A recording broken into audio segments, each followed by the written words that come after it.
اعوذ باللہ من الشیطان الرجیم بسم اللہ الرحمن الرحیم الحمدللہ رب العالمین اللہم صلی علی محمد وعلی آل محمد کما صلیت علی ابراہیم وعلی آل ابراہیم انک حمید مجید اللہم بارک علی محمد وعلی آل محمد کما بارکت علی ابراہیم وعلی آل ابراہیم انک حمید مجید۔ پیارے ناظرین، آج میری ویڈیو کا عنوان ہے نماز کی فضیلت۔ تو میری گزارش بار بار رہی رہتی ہے کہ آپ میری ویڈیو ضرور آگے شیئر کریں اور امر بالمعروف اور نہی عن المنکر کا حصہ بنیں۔ اگر کسی ایک نے بھی یہ ویڈیو دیکھ کر اس پر عمل کیا تو انشاءاللہ میرے سمیت تمام آگے شیئر کرنے والوں کو بھی اس کا ثواب ملے گا۔ جتنا کہ آپ شیئر کرنے والوں کو ملے گا اتنا مجھے بھی ملے گا انشاءاللہ۔ چلو ویڈیو شروع کرتے ہیں۔ نماز کی فضیلت۔ اللہ جل شانہ نے فرمایا ہے ان الصلاۃ تنہی عن الفحشاء والمنکر،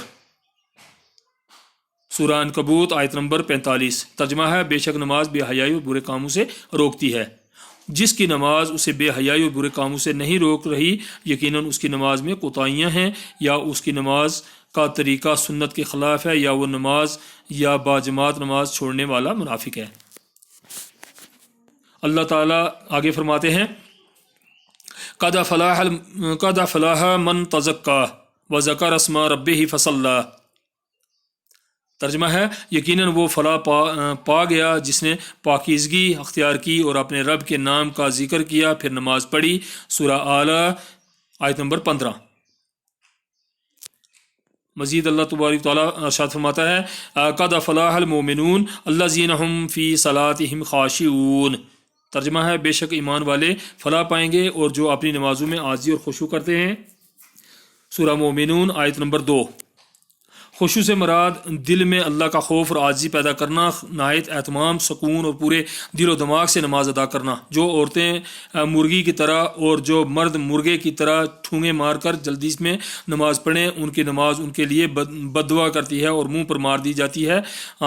عثمان رضی اللہ تعالیٰ عنہ روایت کرتے ہیں کہ محمد کریم صلی اللہ علیہ وسلم نے فرمایا جو شخص نماز عشاء باجماعت ادا کرے اسے اتنا ثواب ہے گویا اس نے آدھی رات تک قیام کیا اور پھر صبح کی نماز باجماعت پڑھے تو اتنا ثواب پایا گویا تمام رات نماز پڑھی۔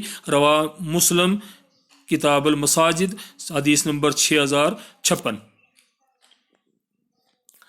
مزید اللہ تبارک تعالیٰ فرماتا ہے والذین هم علی صلاتهم یحافظون اولئک هم الوارثون الذین یرثون الفردوس هم فیہا خالدون۔ ترجمہ ہے اور وہ جو اپنی نمازوں کی حفاظت کرتے ہیں وہ ہی ہیں جو وارث ہوں گے، وہ جو جنت الفردوس کے وارث ہوں گے وہ اسی میں ہمیشہ رہیں گے، سورہ المومنون آیت نمبر 11۔ نماز کی حفاظت عورت کے لیے پانچوں نمازوں کی ہمیشہ وقت پر ادائیگی ہے اور مرد کے لیے ساری نمازوں کی جماعت کے ساتھ ادائیگی ہے۔ نمازوں کی حفاظت کرنا مولانیوں کا کام نہیں ہے بلکہ جنت الفردوس کے وارثوں کا کام ہے۔ انس رضی اللہ تعالیٰ عنہ فرماتے ہیں کہ ایک شخص رسول اللہ صلی اللہ علیہ وسلم کی خدمت میں حاضر ہو کر عرض کی میں نے گناہ کیا اور میرے خیال میں بطور سزا میں حد کو پہنچا ہوں تو مجھ پر قائم کر دیجیے۔ آپ صلی اللہ علیہ وسلم نے اس سے حد کے بارے میں نہ پوچھا اور اتنے میں نماز کا وقت آ گیا۔ اس نے آپ صلی اللہ علیہ وسلم کے ساتھ نماز ادا کی۔ جب آپ صلی اللہ علیہ وسلم نماز پڑھ چکے تو وہ پھر کھڑا ہو کر کہنے لگا اے اللہ کے رسول صلی اللہ علیہ وسلم یقیناً میں حد کو پہنچا ہوں تو مجھ پر اللہ کا حکم نافذ کر دیجیے۔ رسول اللہ صلی اللہ علیہ وسلم نے فرمایا کیا آپ نے ہمارے ساتھ نماز نہیں پڑھی؟ اس نے کہا جی پڑھی ہے۔ محمد کریم صلی اللہ تعالی وسلم نے فرمایا اللہ نے آپ کا گناہ معاف فرما دیا۔ رواہ امام مسلم کتاب التوحید حدیث نمبر 2746۔ منافق مرد اور عورتیں نماز قائم کرنے والوں کو طعنے دیتے ہیں کہ نماز بھی پڑھتے ہو اور فلاں گناہ بھی کرتے ہو۔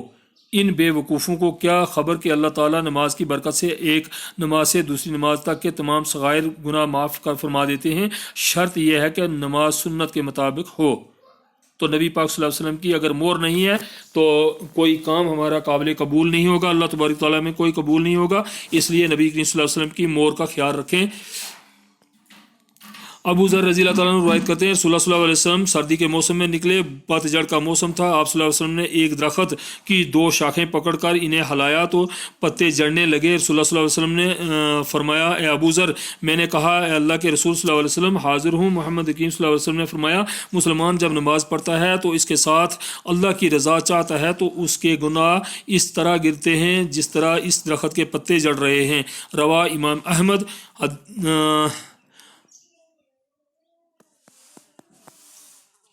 حدیث نمبر جلد 5 ہے غالباً، حدیث نمبر 189 ہے۔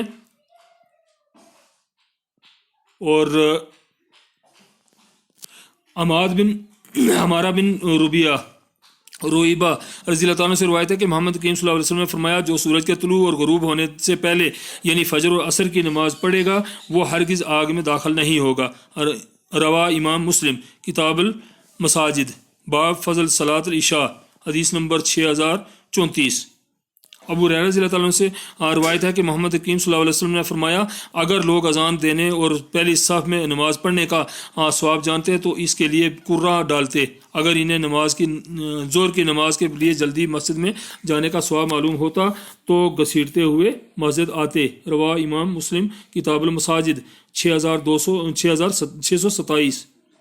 اور امام بخاری نے بھی روایت کیا ہے، اس کو حدیث نمبر ہے 2931۔